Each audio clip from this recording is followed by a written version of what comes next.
Shalom Aleichem, Bapak Yahweh memberkati saudara sekalian. Pada pagi ini saya akan menyampaikan satu materi yang saya beri tema Citra Diri Elohim. Namun sebelumnya kita akan berdoa terlebih dahulu untuk anak dari Pak Mul yang bernama Yosiano Arifin yang saat ini sedang sakit yang ada di Bekasi. Kita berdoa terlebih dahulu. Kami tunduk di bawah kaki-Mu pagi ini ya Bapak Yahweh. Saya berdoa untuk saudara Yosiano Arifin yang saat ini sedang sakit. Kami mohon pertolongan-Mu supaya Bapak Yahweh memberikan mujizat dan kesembuhan. Dari tempat ini kami menolak segala kuasa sakit penyakit yang ada di dalam tubuhnya. Di dalam nama Adonai Yeshua HaMashiach, aku singkirkan dan Bapa Yahweh memberikan kesembuhan kepadanya secara sempurna. Terima kasih Bapa, inilah doa yang kami naikkan kepadamu. Dalam nama Adonai Yeshua HaMashiach kami sudah berdoa. Amin. Baik Bapak Ibu Saudara, saya akan coba untuk menerangkan tentang apa itu citra diri dari Elohim. Seperti kita ketahui bahwa kadangkala orang bertanya kepada saya, atau sebaliknya saya bertanya kepada mereka, kalau Tuhan menjadikan manusia serupa dan segambar dengannya, atau dalam teks ILT dikatakan menurut citra gambar dari Elohim, lalu kalau begitu yang memiliki kesamaan itu apanya? Ada yang memberi jawab, oh yang sama itu karakternya. Lalu saya tanya balik, bagaimana dengan manusia yang karakternya buruk? Apakah berarti Tuhan itu buruk? Tentu tidak, saudara-saudara. Ada yang menjawab, oh fisiknya sempurna Pak, karena Tuhan itu sempurna. Dia telah turun ke dalam dunia. Saya balik bertanya, bagaimana dengan orang-orang yang cacat secara fisik? Apakah Tuhan itu bisa digambarkan sebagai orang yang cacat? Tentu saja tidak. Dan masih banyak jawaban-jawaban yang saya pikir banyak yang tidak tepat.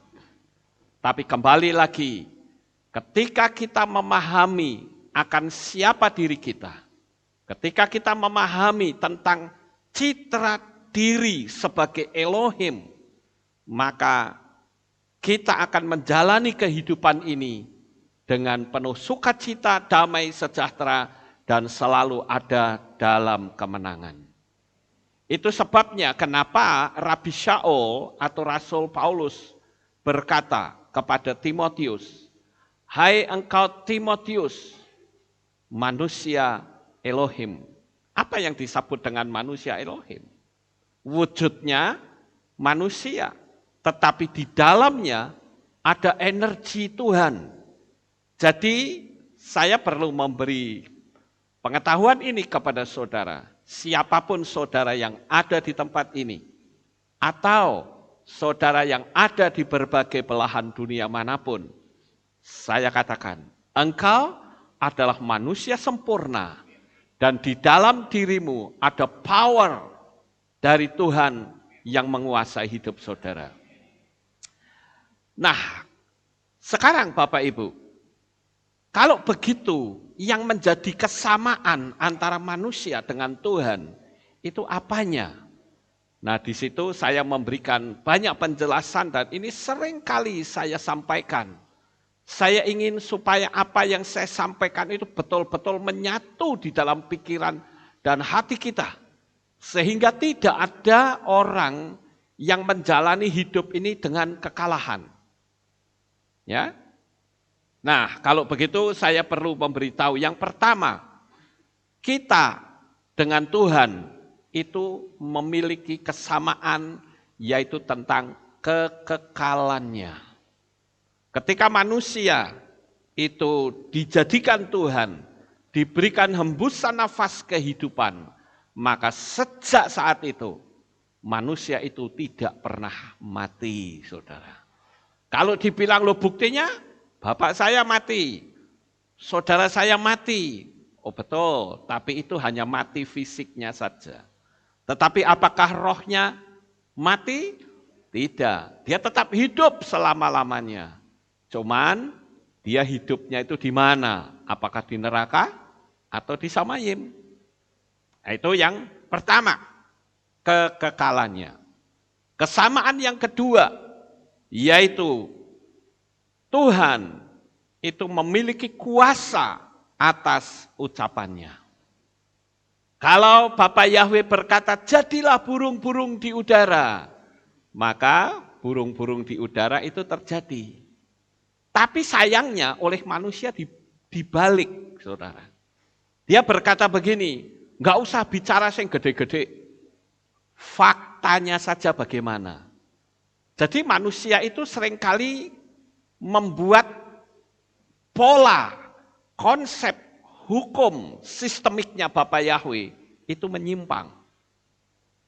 Itu sebabnya kenapa ketika Thomas diberitahu oleh saudara-saudaranya yang lain bahwa Yesua itu bangkit, murid-muridnya yang lain sudah memberitahu, Thomas kamu tahu nggak Yesua itu bangkit? Dia bilang apa? Sebelum aku mencucukkan jariku di tangannya, aku sekali-kali tidak percaya.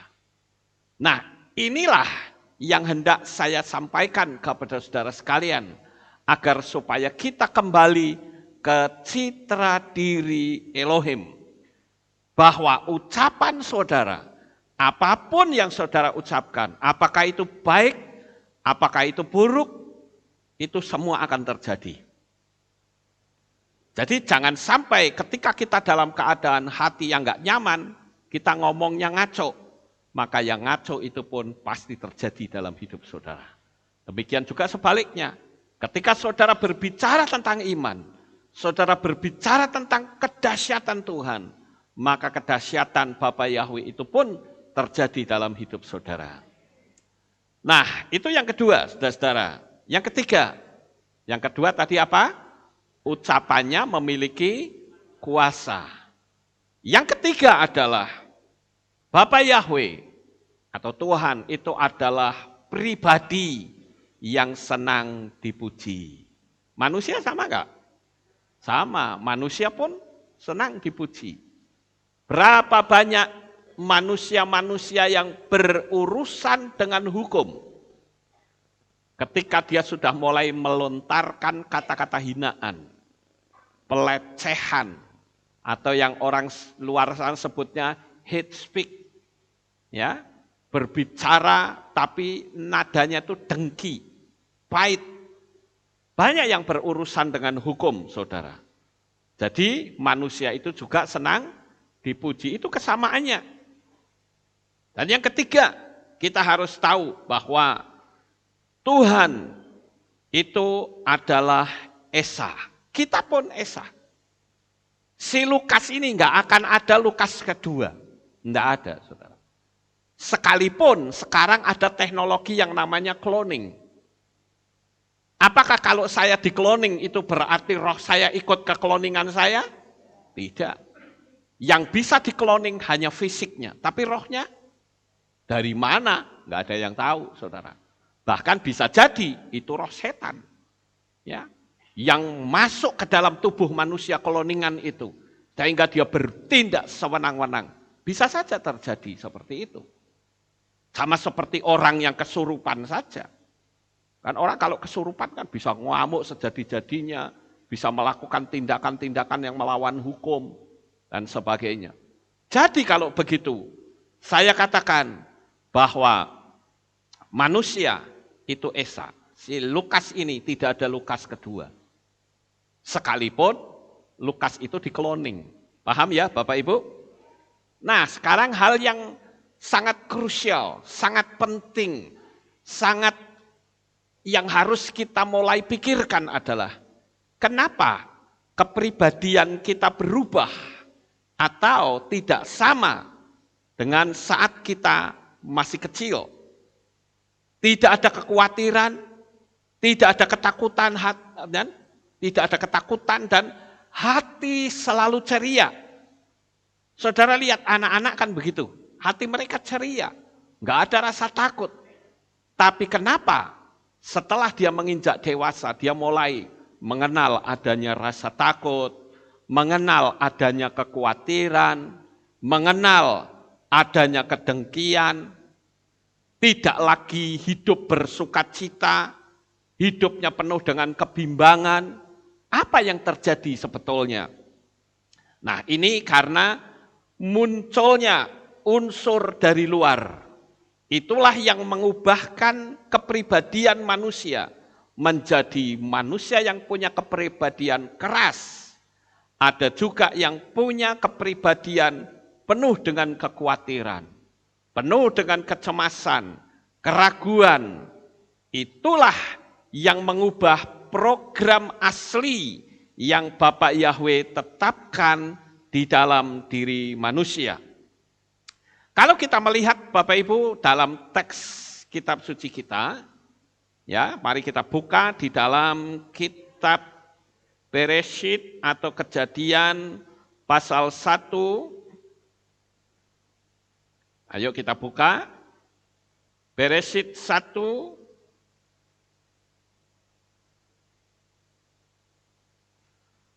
Kita akan membaca bagaimana Elohim itu menjadikan manusia.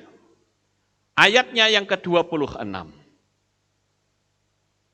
Dan Elohim berfirman, biarlah kami menjadikan manusia dalam citra kami, menurut rupa kami, dan biarlah mereka berkuasa. Perhatikan kata berkuasa atas ikan di laut, dan atas burung di udara, dan atas hewan, dan atas seluruh bumi, dan atas segala binatang merayap yang merayap di bumi. Tadi gambar thumbnail yang saya tampilkan pertama, itu ada kucing yang sedang ngaca, saudara.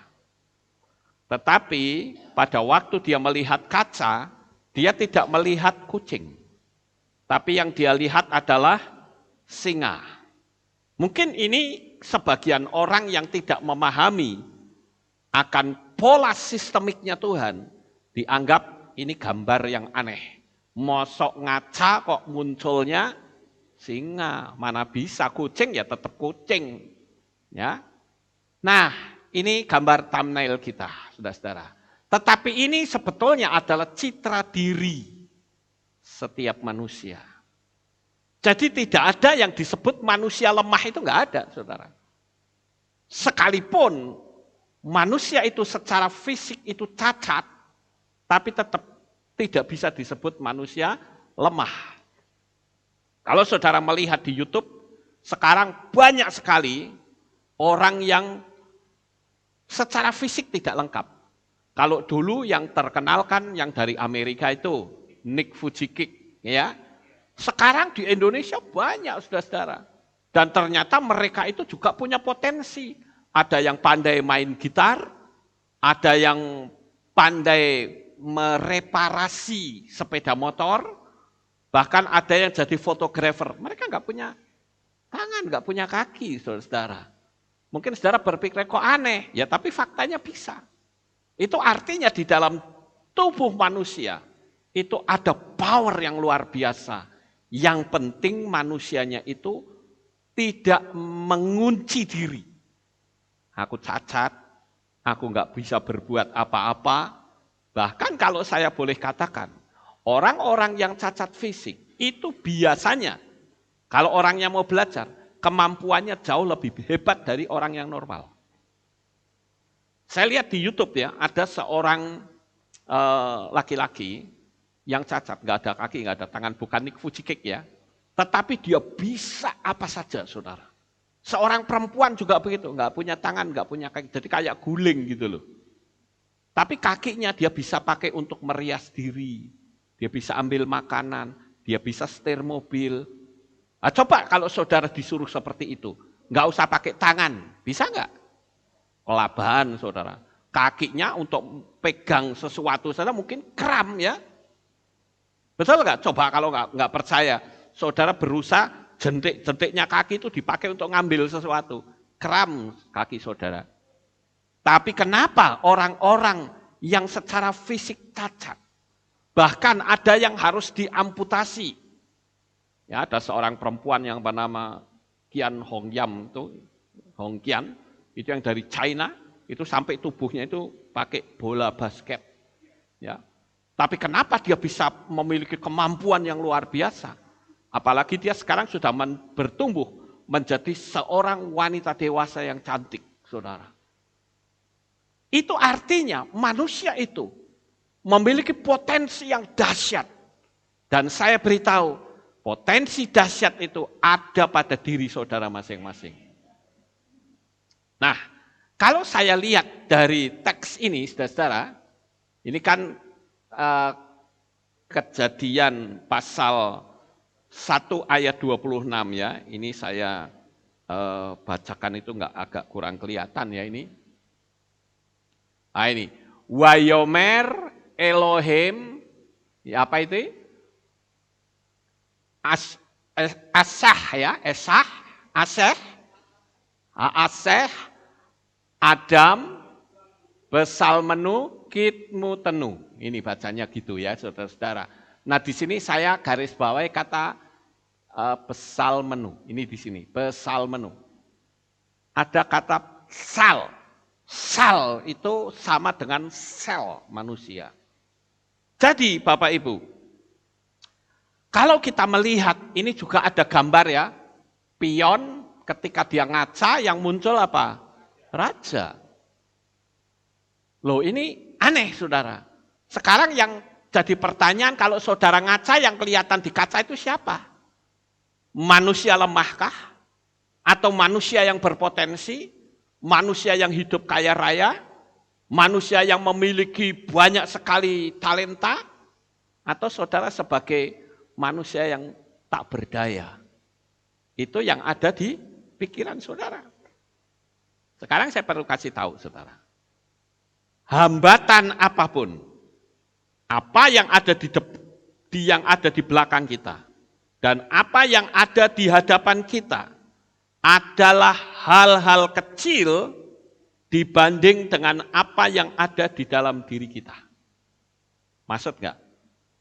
Tantangan yang ada di depan saudara, maupun tantangan yang sudah kita lewati, itu sebetulnya hanyalah hal-hal yang kecil dibanding apa yang ada di dalam diri kita. Bisa ditangkap kata-kata saya? Jadi saya katakan tidak ada tantangan sebesar apapun selama kita meyakini bahwa roh yang ada di dalam diri saya jauh lebih tinggi dari semua tantangan yang ada di dunia ini. Tidak peduli saudara punya tantangan keuangan, tidak peduli saudara punya tantangan karena saudara gagal sekolah, tapi saudara punya keyakinan bahwa di dalam diri kita ada power yang luar biasa yang Tuhan sudah berikan kepada kita. Jadi jangan lagi saudara menjadi orang yang gampang minder. Ada apa-apa sedikit minder. Ya Bapak Ibu. Nah itu yang keliru.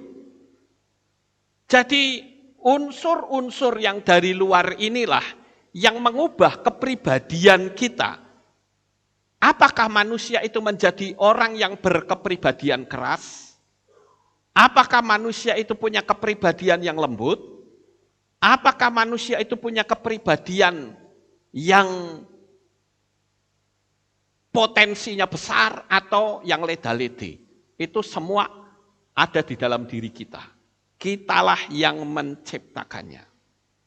Jadi Bapak Ibu, ketika kita dimasuki oleh unsur-unsur dari luar, sehingga kita menjadi seorang yang hidup dalam kekhawatiran. Coba tanyakan pada diri saudara masing-masing. Siapakah saya? Pernah enggak sih kalau saudara mau duduk sendirian malam-malam, enggak ada teman, enggak ada siapapun, duduk aja sendirian. Lalu saudara tanyakan pada diri sendiri, siapa ya sebetulnya saya ini? Lalu apa tujuan saya hidup di dunia ini? Lalu kenapa saya ada di sini? Terus apa yang bisa kita syukuri? Pertanyaan-pertanyaan kecil ini seharusnya kita bisa jawab. Jikalau kita berkata, siapakah saya? Wah, nggak tahu deh. Tiba-tiba saya ada di dunia ini. Karena saudara tidak memahami akan tujuan Tuhan menjadikan engkau hidup di dunia ini. Makanya ada ayat yang berkata, aku tidak akan menjadikan engkau sebagai ekor, tetapi sebagai kepala. Nah, itu tujuan saudara ada di dunia ini. Saudara bukan manusia yang lemah. Saudara bukan manusia yang gampang hancur. Tapi sebaliknya, saudara adalah manusia yang penuh potensi. Coba saudara masuk dalam keheningan meditasi. Maka saudara akan menemukan jati diri saudara itu siapa sebetulnya. Saudara akan mendapatkan pencerahan. Kita pun akan mendapatkan kesadaran penuh. Maka ada istilah di luar sana yang dikatakan mindfulness. Itu kesadaran penuh. Kalau orang memiliki kesadaran penuh, siapa dirinya, maka kesadaran itulah yang akan kontak ke dunia yang tanpa batas. Di dunia tanpa batas yang mengatakan mustahil menjadi tidak mustahil. Jadi Bapak Ibu, kehidupan sehari-hari itu sebenarnya adalah kesadaran yang dimodifikasi. Pernahkah saudara berpikir bahwa kelak kita akan mengalami yang namanya hidup dalam kesendirian? Makanya, kenapa kalau kita berdoa itu selalu tutup mata? Sekalipun di kitab suci tidak ada perintah, kalau doa mesti tutup mata, enggak ada. Saudara boleh berdoa sambil buka mata.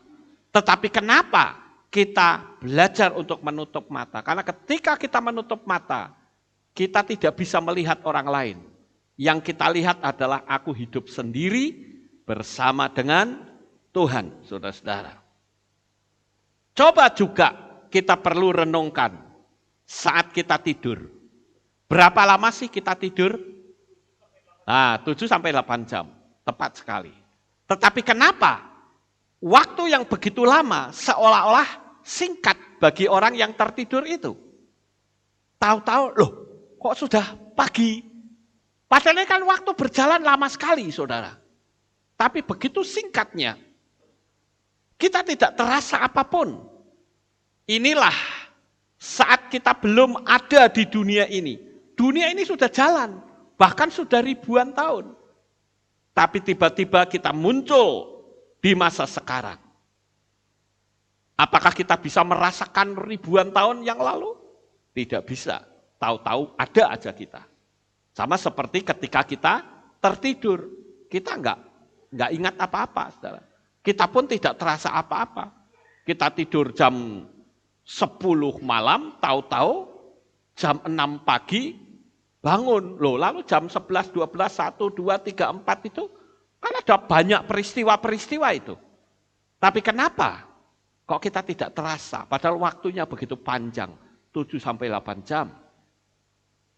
Nah, saudara yang terkasih, itu sebabnya saya katakan bahwa kehidupan itu ibarat seperti puzzle, di mana kita akan mencari, menemukan dan mencocokkan dan menyelesaikan puzzle kehidupan kita masing-masing. Realitas saudara berpindah pada saat kesadaran saudara pun berpindah. Saya ambil satu contoh, saudara. Ada sebuah ilustrasi. Jikalau ayam berkokok di pagi hari, itu menandakan bahwa hari sudah terang, matahari sudah mulai nampak. Betul nggak Bapak Ibu? Tapi kita tidak bisa berasumsi bahwa ayam yang berkokok itulah yang menyebabkan matahari itu terbit. Tidak bisa. Kenapa? Karena mereka saling berkolerasi. Jadi, pikiran saudara, otak saudara, dan dunia fisik saudara adalah pengalaman yang saling berkolerasi satu dengan yang lain di keberadaan alam yang sudah ada, yang tidak berada dalam dimensi ruang dan waktu. Nah, Bapak Ibu, saya akan sedikit memberitahu secara ilmiah. Kalau saudara melihat drone, ya, saya suka main drone, saudara. Ini drone, ya. Lah drone ini ada yang namanya GPS, ya. Dan GPS itu memiliki sistem yang disebut dengan cybernetic. Cybernetic itu artinya begini, kalau saya mau bikin mapping, saya akan atur dulu di program di HP saya untuk mengendalikan drone itu. Saya akan perintahkan drone ini berputar dari sini ke situ, kemudian ke sini, kemudian ke sana. Saya mapping dulu. Ya, itu untuk keperluan mapping, baik daerah, perkebunan atau apa, itu akan diatur. Itu namanya cybernetic sistemnya itu. Atau yang saya mungkin gambarkan yang lebih gampang itu AC. AC ini, saudara-saudara ya. Di Kehilat kita kan ada AC. Di rumah saudara juga ada AC.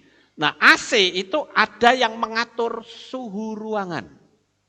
Misalnya saudara pingin suhu dalam ruangan ini 20 derajat Celcius. Maka saudara tinggal atur di remote angka 20. Itu yang disebut dengan sistem cybernetic. Sampai di sini paham? Alatnya itu bernama termostat. Yang bisa ngatur, itu termostat. Bukan termometer ya, saudara-saudara, jangan salah. Termometer dan termostat itu sangat berbeda sekali. Kalau termometer itu dia tidak bisa ngatur, tapi sebaliknya dia mau diatur oleh apapun. Kalau ruangannya panas, ya dia ikut panas, tandanya panas. Kalau ruangannya dingin, penunjukannya dingin. Tapi beda dengan termostat. Kalau termostat, saudara atur 20, maka AC itu akan menyemburkan udara dingin, mempertahankan angka 20. Kalau udaranya dingin, maka AC itu akan mati dengan sendirinya, celek mati. Karena udaranya dingin. Dan dia akan,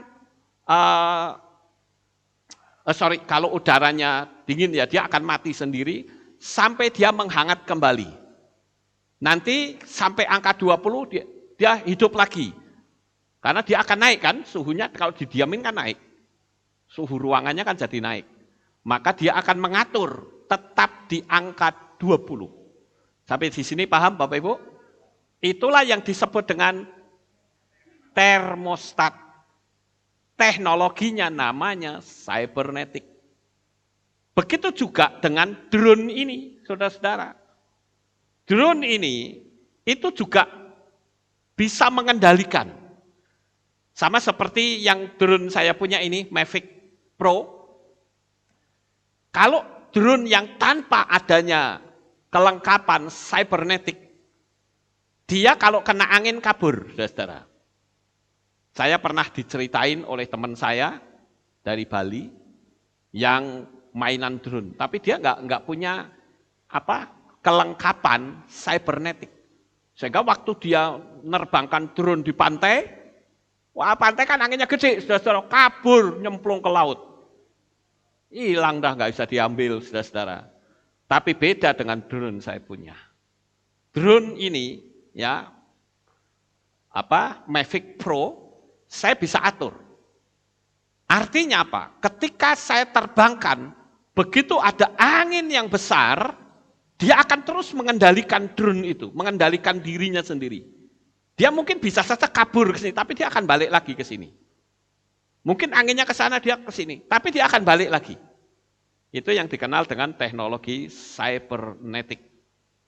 atau mekanisme dalam bahasa teknik bisa disebut servo. Sampai di sini paham Bapak Ibu?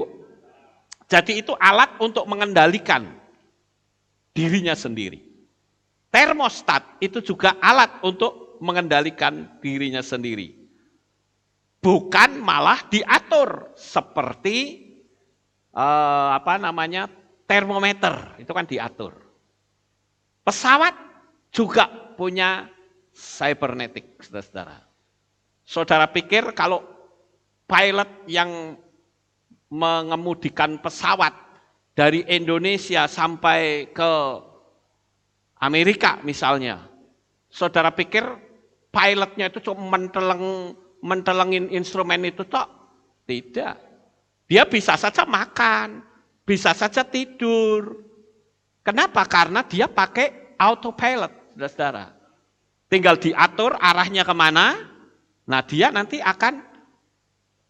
pesawat itu akan ada di jalurnya. Ya pilotnya ngapain? Ya tidur, saudara-saudara. Cuman dijaga sama co-pilotnya. Mereka tidur. Makan, nggak urusan. Pesawatnya itu otomatis jalan. Nah, itu sebabnya, saudara-saudara. Ketika saya ada perjalanan ke luar negeri, yang paling saya suka itu nonton panel ini. Ya, saya paling suka. Kan biasa pesawat luar negeri itu kan gede-gede, saudara-saudara. Nah itu kan di depan tempat duduk saya, itu ada televisi kecil-kecil dulu. LED kecil-kecil. Nah biasanya ada seperti ini. Ini semua pesawat luar negeri pasti ada. Ini ya, ini dari Zurich menuju ke Singapura. Nah, ini kan sudah ada yang ngatur ini. Nah, saudara tahu nggak? Di sini, di panel ini ada data altitude atau ketinggian 11.885 meter. Jadi sambil saya nonton panel itu saya bayangkan, wah saya ini ketinggiannya ada di 11 km di bawah permukaan laut. Wah luar biasa juga ya, saya bisa terbang tingginya segitu. Kemudian di sini ada ground speed atau kecepatan di darat.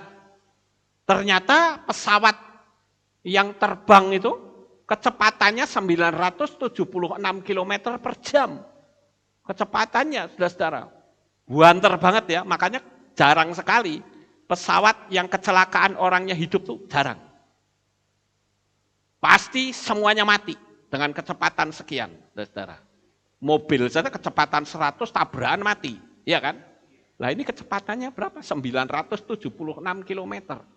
Kemudian di sini air temperatur atau temperatur udara minus 51 derajat Celcius. Saudara keluar tangannya diselogrong kayak gini, beku saudara jadi es.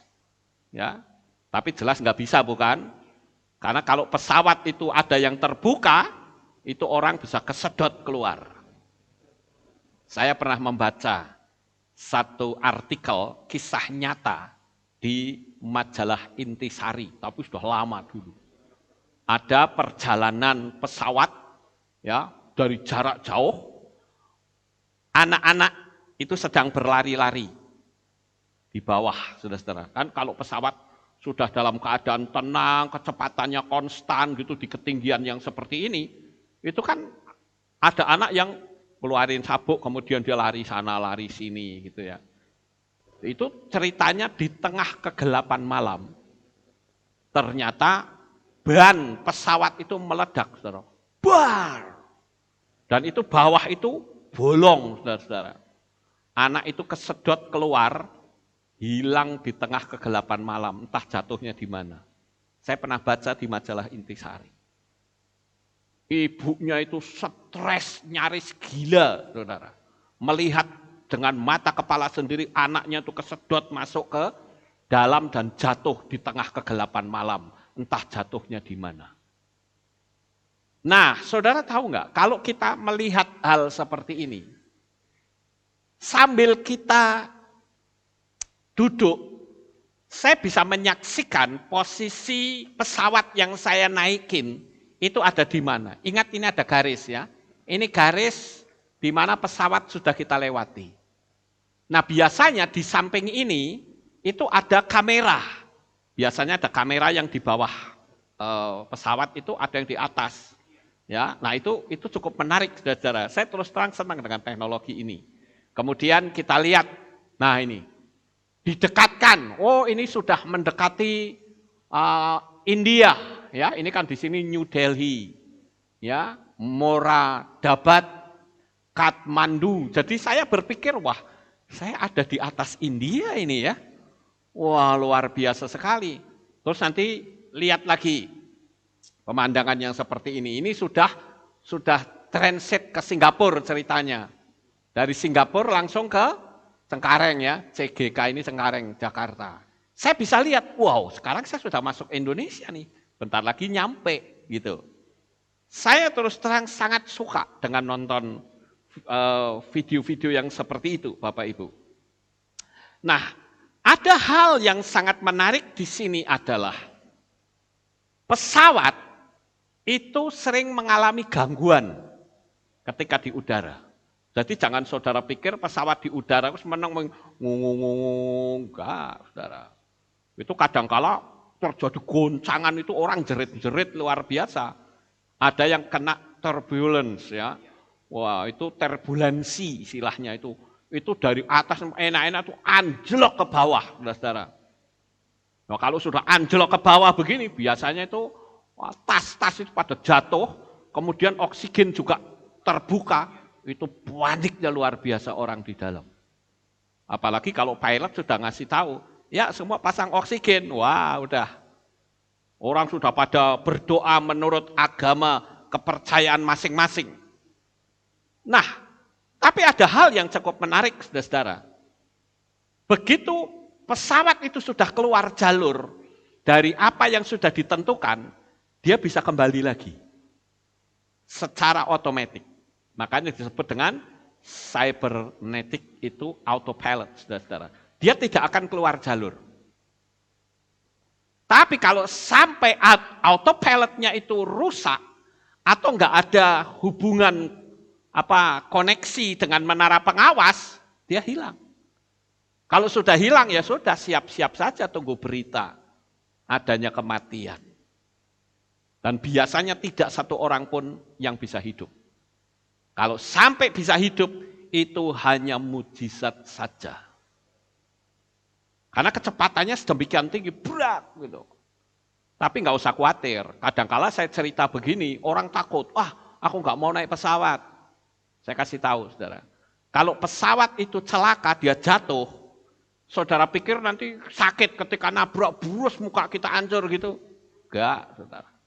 Begitu pesawat itu jatuh, dengan kecepatan yang sangat luar biasa tinggi, kita itu sudah pingsan dulu. Sekringnya pedot semuanya, saudara-saudara. Iya betul, pingsan semua itu yang ada di dalam pesawat. Jadi ketika nabrak, burus itu sudah tidak kerasa. Jadi tidak perlu ditakutin naik pesawat. Amin, saudara-saudara. Jangan saudara pikir, wah nek ketusuk motone piye. Nek nanti kena benturan apa, kena kayu atau enggak perlu khawatir. Begitu pesawat jatuh, seluruh penumpang yang ada termasuk pilot pingsan, saudara-saudara. Jadi pada waktu mati jeger ya wis, enggak kerasa. Jadi mati dalam pesawat itu sebetulnya enggak kerasa. Enak juga, saudara-saudara.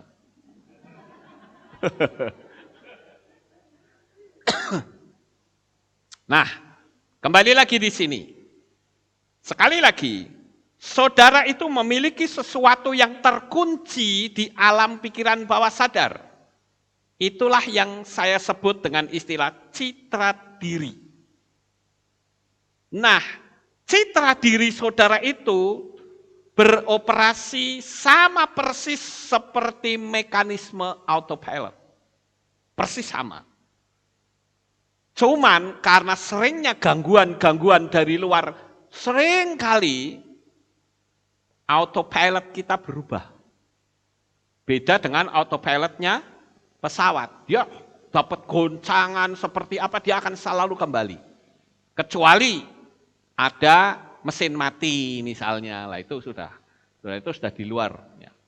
Kalau saudara mau mendaratkan pesawat, Saudara kan pilotnya kan nggak mungkin anguk-anguk suruh done wis nempel apa belum, kan tidak, saudara. Dia melihat di panel itu.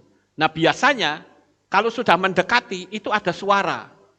Suaranya begini, 1,000, 900, 800, 700, 600, terus turun terus itu. Sampai nanti begitu 100. Nah baru dia pesawatnya itu napak tanah, gitu saudara. Tapi kalau misalkan masih 900 diturunkan ya jebur. Tapi biasanya nggak bisa karena itu semua sudah diatur, ada autopilotnya saudara. Ya jadi dari teknologi ini adalah teknologi secara hukum logika. Ya, kehidupan kita pun itu bisa dilogikakan saudara. Selama gaya berpikir kita, citra diri kita tidak berubah, kita ada dalam sistemiknya Bapak Yahweh. Saya kasih tahu, perjalanan hidup saudara, tantangan sebesar apapun ketika saudara masuk kembali ke jalurnya Bapak Yahweh, saudara akan tetap ada dalam kondisi aman. Tapi kalau saudara menghadapi hantaman kiri kanan, saudara goyah, wah bingung, enggak karu-karuan, enggak kembali kepada posisi yang benar, saudara akan terhilang, celaka kita. Sampai di sini paham Bapak Ibu? Ya. Jadi kalau begitu, kita harus memahami, jika saudara punya citra diri, misalnya kelebihan berat badan, saudara tidak perlu membicarakannya kepada orang lain. Saudara akan merasa kelebihan berat badan. Dan saudara sudah tidak tahan, sehingga saudara putuskan untuk melakukan diet atau diet. Dan saudara lakukan secara instan. Apa yang terjadi? Saudara akan mengalami penurunan berat badan, bukan? Kenapa? Karena diet atau diet itu bikin saudara lapar. Tetapi apakah itu berlangsung terus? Ternyata tidak, saudara. Karena citra diri saudara itu masih bercitra diri gemuk, maka sekalipun saudara melakukan diet, itu hanya sementara. Nanti akan balik lagi ke situ. Ngerti nggak Bapak Ibu? Ini sistemiknya Tuhan yang ada di dalam diri kita. Jadi saudara melakukan diet segala itu ibarat seperti apa? Hantaman dari luar. Seperti naik pesawat kan tadi gitu, ada kecepatannya berapa, hembusan anginnya berapa. Begitu anginnya besar, pesawat itu keluar dari jalur, tapi akan kembali. Kenapa? Karena autopilotnya sudah diatur seperti itu. Begitu juga kalau citra diri saudara, aku orang yang gembrot, aku orang yang gemuk, ya sampai kapanpun saudara diet, tidak mungkin bisa turun. Tidak mungkin. Kalau turun ya cuma sementara. Tapi autopilotnya akan mengembalikan saudara pada posisi semula. Akan gemuk lagi, sifatnya akan jadi sementara, saudara-saudara. Jadi, saudara tidak makan ini dan tidak makan itu, sebenarnya adalah saudara sedang menciptakan citra diri kurus melalui sistem eliminasi yang saudara lakukan. Yaitu apa? Yang biasanya makan, tidak makan. Tapi, ketika saudara melakukan hal itu, seharusnya autopilot kita pun dirubah. Begitu saudara melakukan diet, kalau saudara ngaca, ya saudara harus melihat citra diri yang berbeda. Ngerti nggak Bapak Ibu? Saudara melakukan diet, tapi ketika saudara melihat wajahnya yang pipinya gembul, saudara pikir, aduh, aku diet kok ya pipinya sih bunder kayak bakpao. Ya sampai kapanpun gak akan bisa, saudara. Ketika saudara ngaca, bayangkan saudara yang punya wajah begitu cantik. Itu berarti mengubah autopilot, menginstal program yang baru. Sampai di sini paham Bapak Ibu? Jadi sistem eliminasi adalah salah satu sistem yang ada di dalam tubuh kita. Intinya adalah ketika seseorang yang kelebihan berat badan dan melakukan diet tanpa mengganti citra diri, semua penurunan berat badan itu sifatnya hanyalah sementara. Saudara hidup dalam kekurangan, tapi gaya berpikir saudara itu selalu mengandalkan kekuatan orang. Begitu menghadapi tantangan, sopo sing bakal tak utangi. Saudara nggak akan pernah berubah dari citra diri saudara sebagai orang yang sangat bersahabat dengan kemiskinan. Tapi berbeda kalau saudara berani mengambil langkah iman, mengubah citra diri saudara bahwa aku dijadikan Tuhan sebagai manusia yang hebat, orang yang hidup diberkati, maka apa yang saudara pikirkan itu yang terjadi, saudara. Ini sangat penting sekali. Ya, jadi sekali lagi, saudara melihat timbangan badan saudara dan berkata, itu bukan diri saya yang sesungguhnya. Jadi saudara akan kembali pada citra diri yang lama, terus seperti itu. Saudara melihat berat badan saudara, woi, kayaknya kok seperti ini terus-terusan ya. Saudara nggak bisa ngubah. Gaya berpikir saudara tidak pernah berubah. Maka jangan berharap saudara bisa menjadi orang yang kurus terus-menerus, tidak.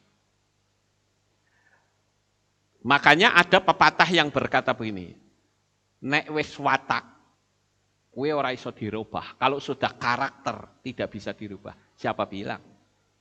Karakter itu bisa dirubah. Tapi perubahannya itu menuju ke hal-hal yang positif. Contoh misalkan seperti saya kan karakternya keras, saudara. Apakah setelah saya bertobat lalu saya jadi orang yang pelenyek begitu? Tidak. Kerasnya tetap sama, tapi arahnya yang berbeda. Ngerti, saudara? Itu sebabnya perubahan karakter itu perubahan antara negatif ke positif. Karakternya masih sama, lembut pun orang masih bisa sama. Tetapi lembutnya itu bukan lembut yang negatif, tapi lembut yang positif. Hikmatnya semakin banyak, kebijaksanaannya banyak. Ya. Nah, kita lihat saudara-saudara. Saya beritahu sekarang bahwa saudara semua yang ada di tempat ini dan yang ada di rumah masing-masing, saudara itu adalah seorang pencipta. Masa iya?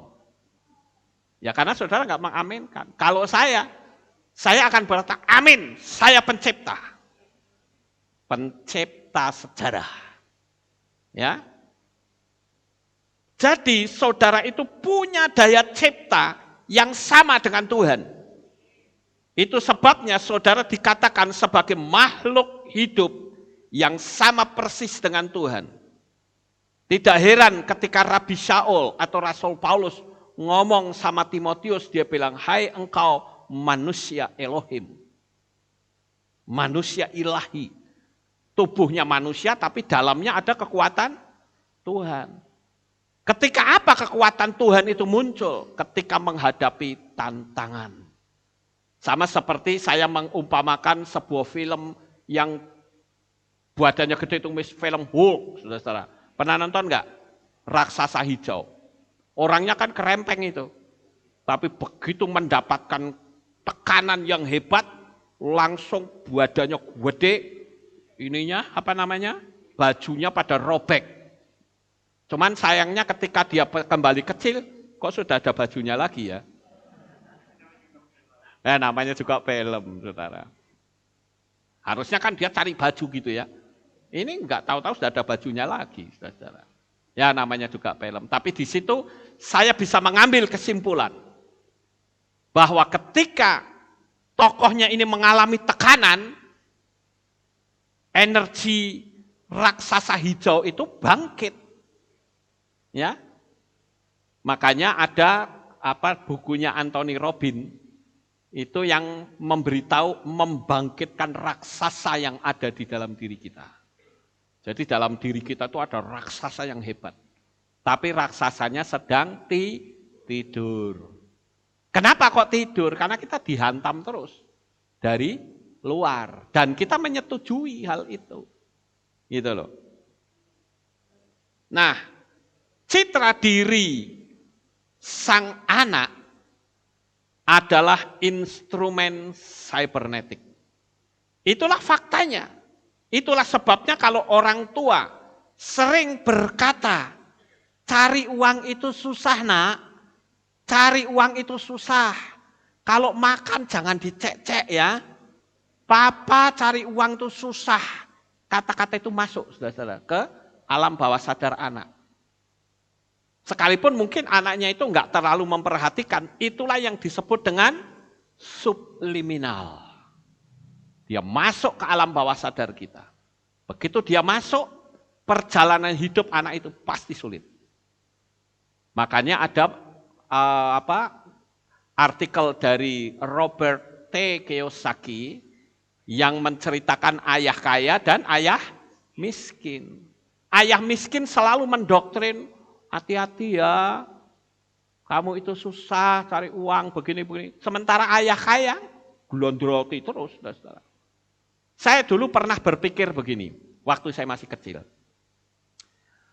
Saya mau beli, dulu kan ada bioskopan yang pakai baterai itu ya. Diceklek, kata-kata gitu, pakai film 8 mili. Itu untuk beli saja. Itu susahnya luar biasa. Sudah ada loh di depan mata saya. Mama saya selalu bilang, ora usah tuku kaya ngono. Ngecek-ngecek duit. Ya. Sehingga itu terus masuk ke dalam diri kita. Nah, yang banyak nguluri itu nenek saya. Kowe meh tuku apa? Tak tukoke. Sampai saya mau beli sepeda motor, nenek saya sampai jualan apa yang dia miliki. Ya ada sabuk emas kok, apa kok dijual. Nih, dijual, ada penitik emas jual. Nggo tuku apa? Sepeda motor, boleh. Saya ingat dulu, saya beli sepeda motor Binter Mercy yang pertama kali keluar, harganya 980.000 rupiah. Saya beli, saya orang yang punya Binter Mercy di seluruh desa saya orang pertama. Dia jual segala. Yang ada di pikiran saya, gampang, gitu loh. Cuman memang yang kasihan adik saya si Petrus ini, saudara. Kalau beli apa-apa, saya dapat, Pak Yakub dapat, dia sendiri nggak dapat. Makanya yang ada di pikirannya, kowe oleh, kayak oleh, aku ora. Gitu. Selalu begitu, tertanam, terpatri terus, saudara. Nah, oleh karena itu, kita sebagai anak-anak Bapa Yahweh, kita harus belajar dan menilai anak-anak kita dengan penilaian yang baik. Tetapi kembali, cybernetik akan mengembalikan pada posisi semula. Kalau orang yang sering didoktrin susah menjalani hidup, perbaiki dulu citra dirinya. Baru hidup kita akan berubah. Nah, sekarang kita akan lanjut Bapak Ibu. Pertanyaannya adalah, terus bagaimana cara mengubahnya? Cara mengubahnya, citra diri itu bagaimana? Yang pertama, kenali citra diri saudara. Siapa sebetulnya kita ini? Makanya saya ingin belajarlah untuk sering-sering duduk dalam keheningan. Malam hari duduk dalam keheningan, tanya, siapa sebetulnya saya? Saya orang hebatkah? Saya pecundangkah? Saya orang yang kalahkah? Coba tanyakan. Sekarang kalau saya tanya sama saudara, jemaat di tempat ini, siapa saudara itu? Saya mau tanya 3 orang, angkat tangan, jawab sing buanter. Siapakah saudara itu? Siapa yang berani angkat tangan? Yakobus? Orang hebatnya Bapak Yahweh. Pak Opet? Orang yang selalu diberkati. Ibu? orang kaya. Amin. Nah harus begitu saudara. Sekarang apakah kalau Bu Frida ngomong begitu berarti sombong? No. Tapi setan membahasakannya apa? Ora usah koken omong. Ya, nggak usah banyak bicara, faktanya dulu. Nek bicara fakta ya kembali ke Thomas. Betul nggak Bapak Ibu? Padahal Tuhan tuh ngomong apa? Ngomong dhisik, nanti terjadi. Jadilah burung-burung di udara, baru burungnya jadi. Bukannya burungnya ada baru ngomong, kualik namanya Bapak Ibu. Inilah yang disebut dengan citra diri Elohim. Saya akan membacakan ayat di dalam kitab Bereshit atau Kejadian pasal 3 ayat 4, 5, dan 6. Namun ular itu berkata kepada wanita itu, kamu sekali-kali tidak akan mati, karena Elohim mengetahui bahwa pada saat kamu makan buah itu, matamu akan terbuka, dan kamu akan menjadi seperti Elohim, yaitu mengetahui yang baik dan yang jahat. Dan wanita itu melihat bahwa pohon itu baik sebagai makanan, dan karena daya tariknya bagi mata, serta pohon yang diinginkan untuk menjadikan bijaksana, maka dia memetik buahnya dan memakannya, dan juga memberikannya kepada suaminya yang ada bersamanya, dan dia memakannya. Apa yang diucapkan oleh si ular atau nahas ini, saudara, intinya adalah untuk menjadi atau memiliki citra diri seperti Elohim, makanlah buah dari pohon pengetahuan baik dan jahat. Nah si Hawa berpikir, loh ternyata aku bisa toh seperti Elohim. Tapi syaratnya harus memakan buah pengetahuan baik dan jahat. Padahal nggak perlu makan buah pengetahuan baik dan jahat pun dia sudah seperti Elohim. Ngerti nggak Bapak Ibu? Tapi hanya dengan kata-kata yang dipelintir sedikit, akibatnya jadi runyam. Akhirnya si Hawa juga menuduh Bapak Yahweh itu tidak baik, saudara. Ngapain sih susah-susah? Lah mau jadikan saya, mau wes dijadikan, ngapain harus saya melihat atau mengambil buah itu? Akhirnya yang dialem siapa? Si nahasnya tadi. Wah hebat ya kamu menunjukkan kepada saya bahwa saya bisa seperti Elohim. Padahal nggak perlu kamu tunjukkan, aku sudah seperti Elohim. Maka hari ini saya beritahu, melalui materi ini, saudara adalah manusia-manusia Elohim. Saudara punya potensi yang besar. Jadi ngapain kita takut menjalani hidup ini? Ngapain kita khawatir dan was-was? Karena di dalam diri saudara, itu ada yang namanya besal menu. Kitmu tenu. Kita dijadikan serupa segambar dengan Tuhan. Sampai di sini paham ya Bapak Ibu? Tapi faktanya, iming-iming untuk mengambil buah pohon yang baik dan jahat, bisa diraih enggak? Bisa, padahal apa? Pohonnya itu tinggi seperti pohon cemara. Sekali lagi saya tekankan di sini, ya buah pohon pengetahuan baik dan jahat itu bukan seperti apel, salah itu. Pohonnya itu tinggi, saudara bisa lihat di kitab Henok. Di kitab Henok akan saudara temukan bahwa buah pohon pengetahuan baik dan jahat itu pohonnya kecil-kecil seperti anggur, baunya harum, warnanya indah, menarik hati, tapi tempatnya tinggi. Lah kok bisa loh diraih sama si Hawa? Piye carane menek? Bisa saja kan? Tetapi karena kata-kata dari si ular tadi itu sudah menghipnotis dia, mensugesti dia. Aku mampu mengambil itu. Kenapa? Karena diiming-imingi final destination, tujuan akhirnya. Tujuan akhirnya adalah seperti Elohim. Paham ya sampai di sini, saudara-saudara? Sehingga kita akan menjadi secitra, segambar dengan Tuhan, mengambil buah itu. Saya kasih tahu, bukan berarti saya anti pendidikan ya, no.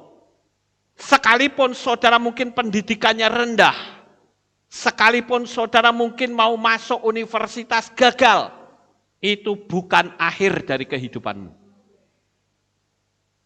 Yang penting kita mau belajar. Ada nggak kira-kira orang yang lulusan bahkan sarjana, titelnya rentengan, tapi mungkin dia cuman hanya jadi orang ya kuli panggul kayak atau tukang beca kayak, ada nggak kira-kira?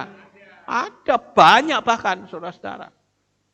Jadi kalau gitu yang menentukan itu apa? Memang orang bisa saja pamer, lihat titelku, profesor, doktor, STH, MA, macam-macam rentengan. Tapi kalau kita tidak punya skill yang benar, citra diri kita itu salah, titel boleh panjang, hidupmu miskin terus, saudara-saudara. Paham nggak? Tapi pagi hari ini saya tanamkan tentang citra diri, bahwa saudara adalah manusia Elohim, manusia yang hebat, manusia yang luar biasa. Makanya saudara jangan mengakses ke dunia yang negatif. Gampang kecewa, gampang kepahitan hati, gampang ragu, gresula. Bagaimana saudara bisa hidup diberkati kalau begitu? Itu yang pertama. Poin yang pertama ini saudara bisa paham? Sekarang yang kedua, saudara-saudara. Kenali mekanisme cybernetik. Apa yang selalu terjadi dalam hidup saudara, artinya apa? Ubah paradigma saudara. Cybernetik atau servo, apa yang selalu terjadi dalam hidup saudara. Inilah perubahan paradigma itu yang harus saudara ubah. Saya ambil contoh misalnya. Kalau saudara ketemu dengan orang-orang yang terkenal, kadangkala orang minder, saudara. Pernah ada orang yang WA saya, dia bilang, Pak sebetulnya saya ingin ketemu Pak Lukas. Oh ya, datang aja ke sini, tapi saya takut. Lah sing ditakuti ki apa nih? Wong saya ya tidak gigit. Iya toh? Saya enggak enak, Pak Lukas itu kan begini-begini. Kita sama. Saya bilang begitu. Anda mau cari saya silakan. Saya itu sama. Kenapa? Karena saya tahu bahwa tiap-tiap manusia itu punya kemampuan yang berbeda-beda yang Tuhan sudah lengkapkan dalam hidup kita masing-masing. Saya mungkin unggul dalam satu sisi, tapi orang lain bisa unggul dalam sisi yang lain. Kenapa Anda mesti minder melihat saya? Anda juga punya potensi besar kok. Saya pun begitu, dulu saya. Kalau lihat orang yang bertitel, orang yang punya kedudukan minder luar biasa. Kadang-kala saya kalau berhadapan dengan mereka, ngetotol, ndredeg saudara-saudara. Tapi sekarang, oh tidak. Saya punya pemikiran, kamu dan saya sama. Kamu punya keunggulan di satu sisi, aku juga punya keunggulan di satu sisi. Apakah ini kesombongan? Tidak, ini citra diri saudara. Tapi selama citra dirimu itu salah, hidupmu tidak akan pernah naik. Grafikmu akan terus di bawah. Dan saya tanamkan ini kepada saudara sekalian. Baik yang ada di Magelang maupun yang ada di berbagai belahan dunia manapun. Jangan pusing dengan kondisi yang namanya corona. Bapak Yahweh sanggup memberkati saudara dengan caranya yang sangat luar biasa. Jadi saudara, ini sebagai contoh ya, saudara takut berhadapan dengan orang-orang yang terkenal misalnya. Saudara itu mesti mengubah paradigma dengan berkata, kamu itu enggak ada apa-apanya dengan diriku. Nah biasanya kalau kita sudah ngomong begini, ada bisikan kecil yang berkata begini, jangan sombong, nanti kamu jatuh loh. Padahal ini bukan kategori kesombongan.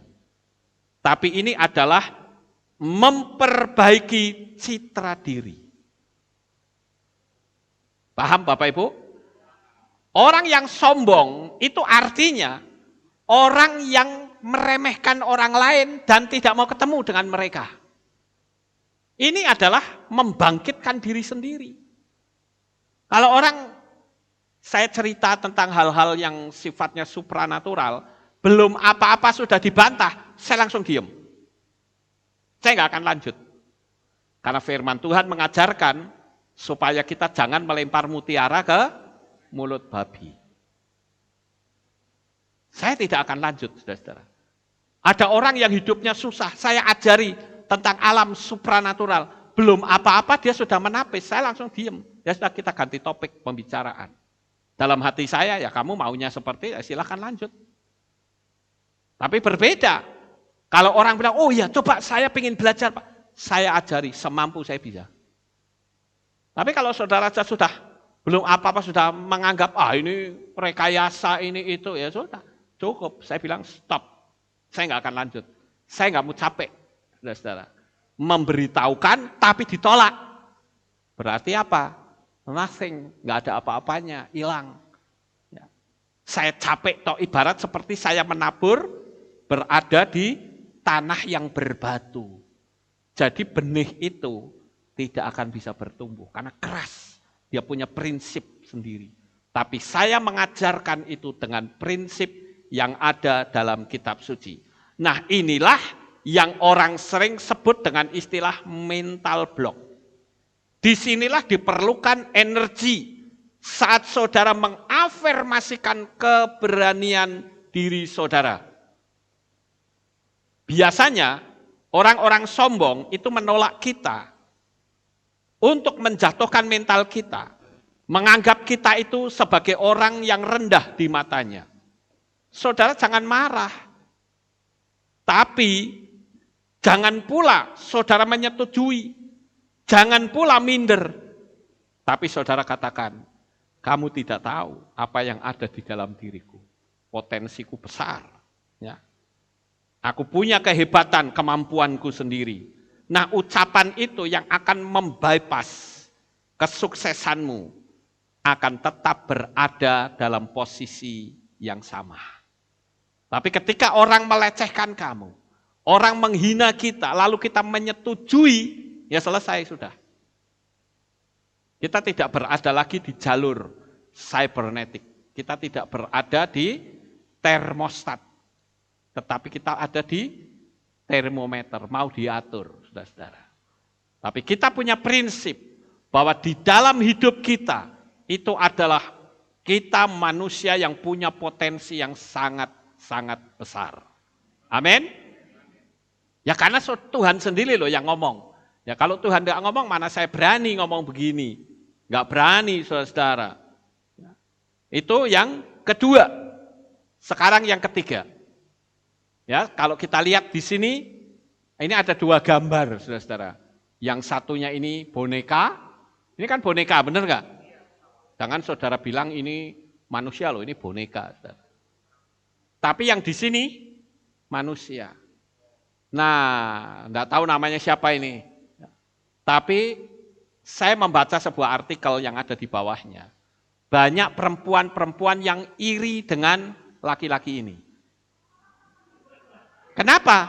Karena rambutnya indah, tebal. Ada perempuan yang rambutnya itu jarang. Sampai dia bilang, kenapa ya laki-laki kebanyakan botak ini kok tebal rambutnya. Banyak disukai. Bahkan membandingkan dengan ini. Ya. Itu karena apa? Citra diri.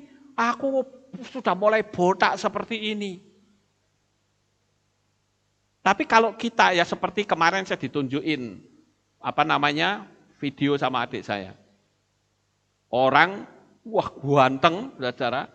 Tapi pada waktu dia mau ganti kaos, ternyata wignya buka, saudara.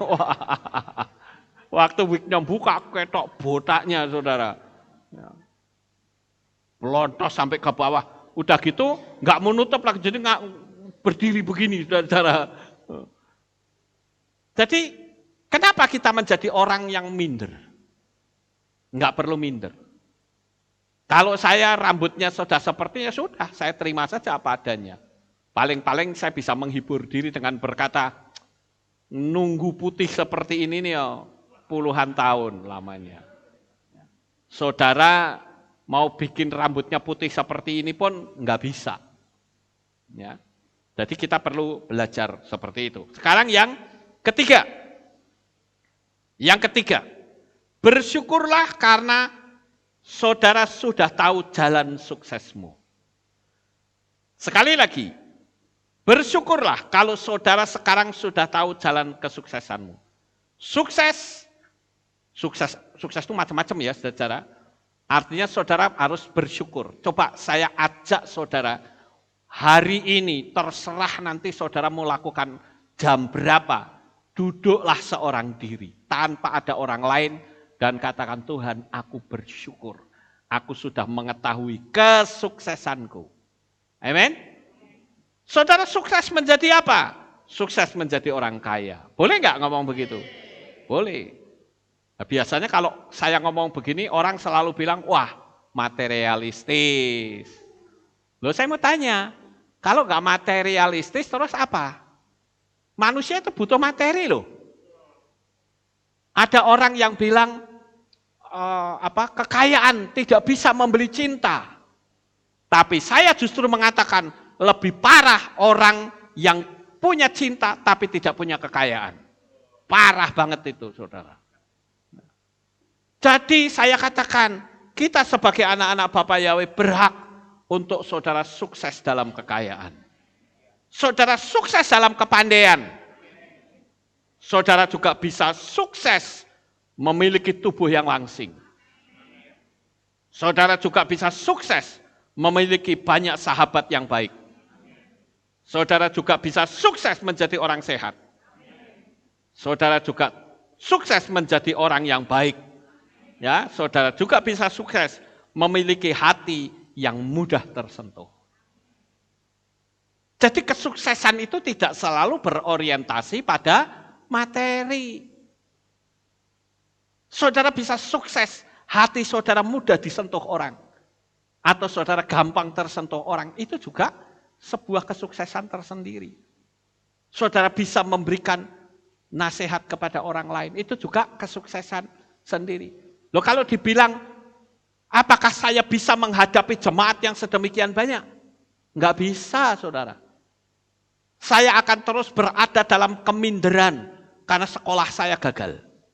Tapi saya tahu bahwa kesuksesan seseorang tidak harus melalui bangku sekolah. Jadi prinsip itu saya pegang sehingga saya bisa jalan-jalan kemanapun saya mau. Ya. Sekarang kita lihat yang keempat. Miliki semangat yang baru. Sadarilah bahwa saudara adalah orang yang hebat. Jadi jangan berperangai lelet. Belajarlah bersikap dan beraura semangat, bukan pelenyak-pelenyek, saudara. Istilah orang Jawa itu bilang apa? Ngencot tembelek ora gepeng. Ya. Artinya apa? Nginjek kotoran ayam, nggak bisa gepeng, saudara-saudara.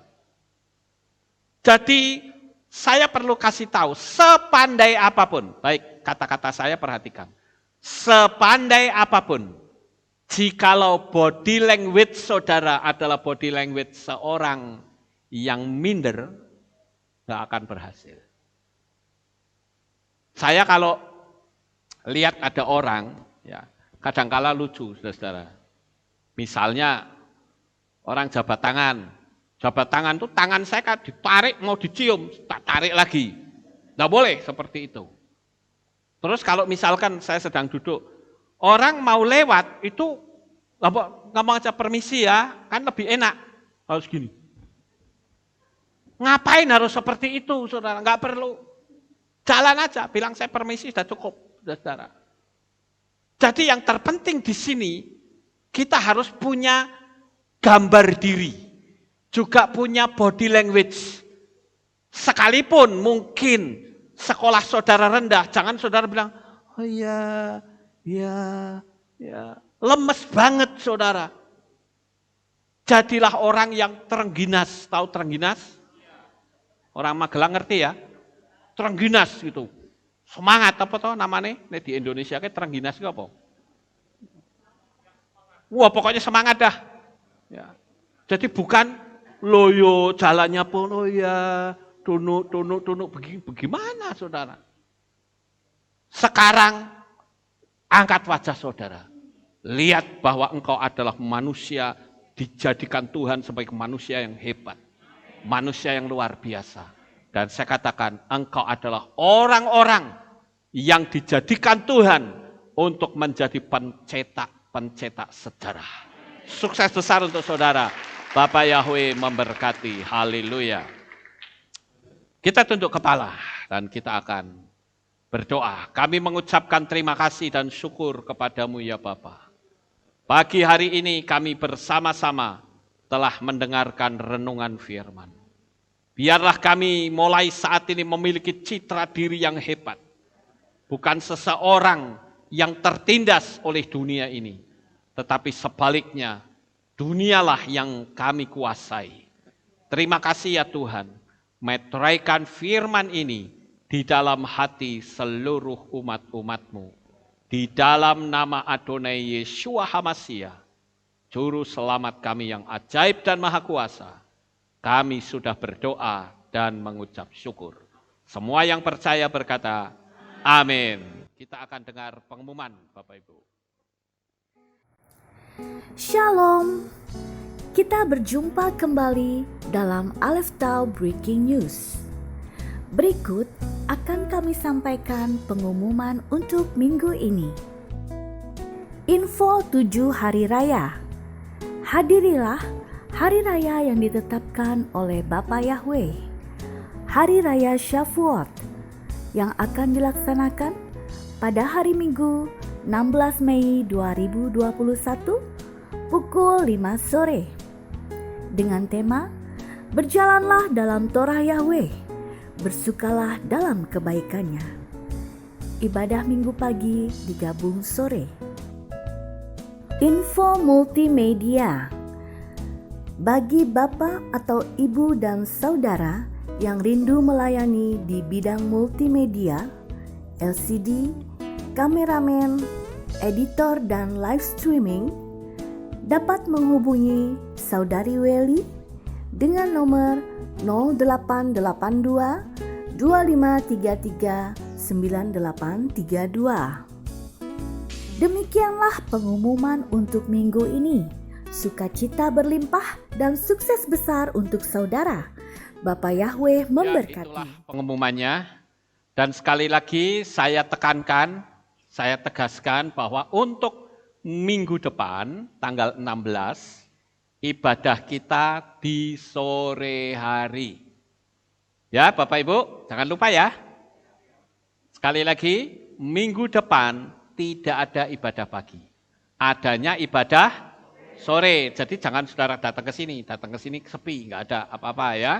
Datanglah sore hari. Kemudian ini ada permohonan dukungan doa untuk kakaknya Ibu Andries dari Jakarta. Namanya Bapak Sunoko.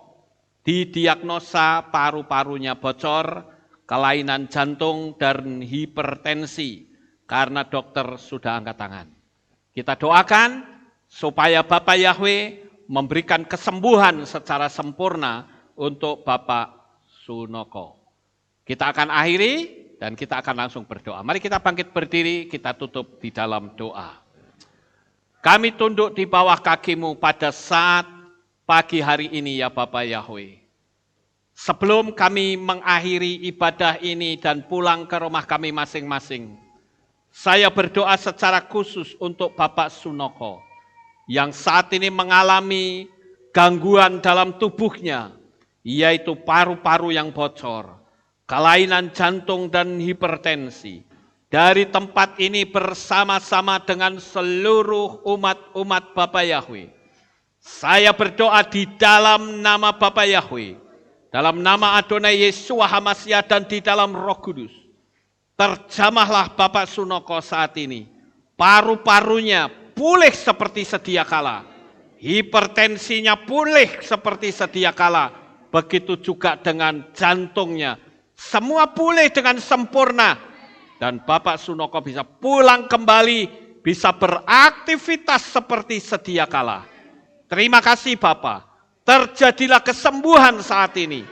Kami menyingkirkan kekuatan roh maut di dalam nama Adonai Yesus HaMashiach. Saya singkirkan. Dan Bapak Yahweh memberikan kehidupan kepada Bapak Sunoko. Terima kasih Bapak Yahweh.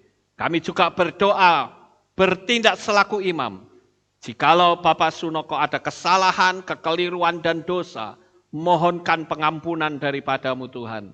Sehingga Engkau senantiasa memberkati. Saat sehat kembali, Dia akan memuliakan dan meninggikan Engkau. Terima kasih Bapak, kami percaya kesehatan Bapak Sunoko dipulihkan oleh Engkau ya Bapak. Dan kami percaya mujizat-Mu terjadi. Terima kasih Tuhan, sebentar kami mau pulang, Tuhan jaga lindungi kami.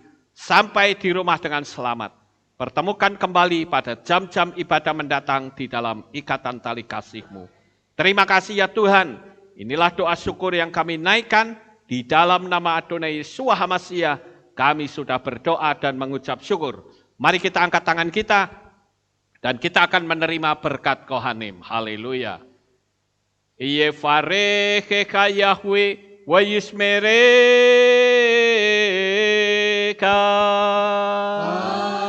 Amin. Ken yehi raso. Yair Yahweh panau eleka. Wechuneka.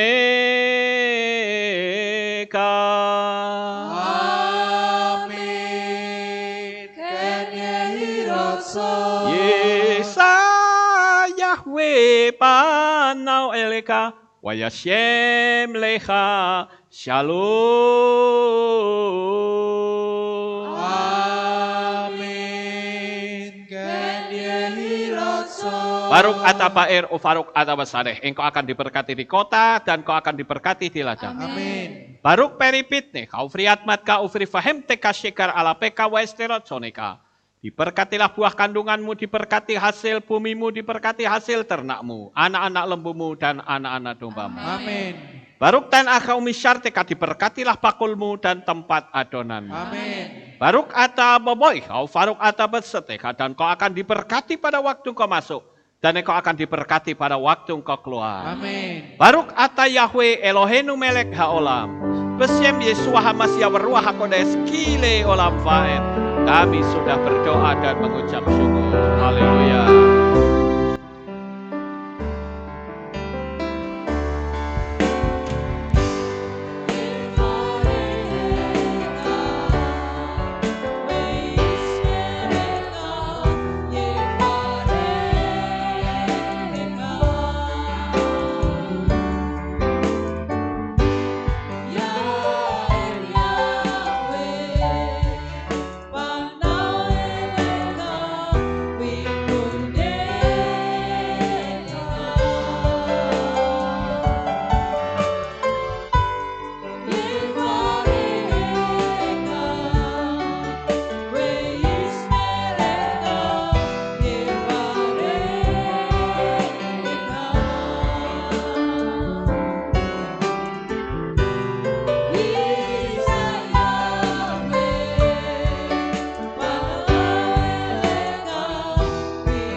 Amin. Bapak Yahweh memberkati Bapak Ibu Saudara semuanya.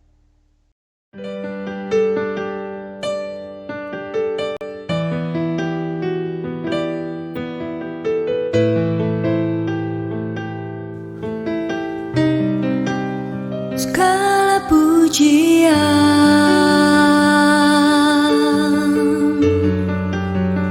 hanya untuk-Mu Tuhan,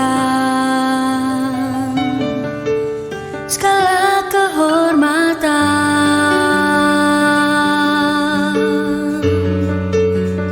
juga punya-Mu Tuhan. Dari puncak tertinggi sampai lembah terlandai, semua karya kasih cinta-Mu, sujud menyembah Sang Maha Pencipta. Hatiku menari disertai derai air mata memanggil nama-Mu, Yahweh Tuhan. Segala kemuliaan hanya bagi-Mu.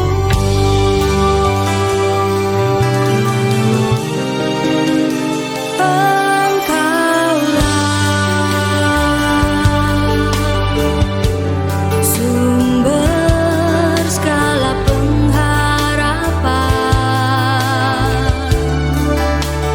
mendengar, memulihkan hati yang luluh, menyembuhkan juga menghibur.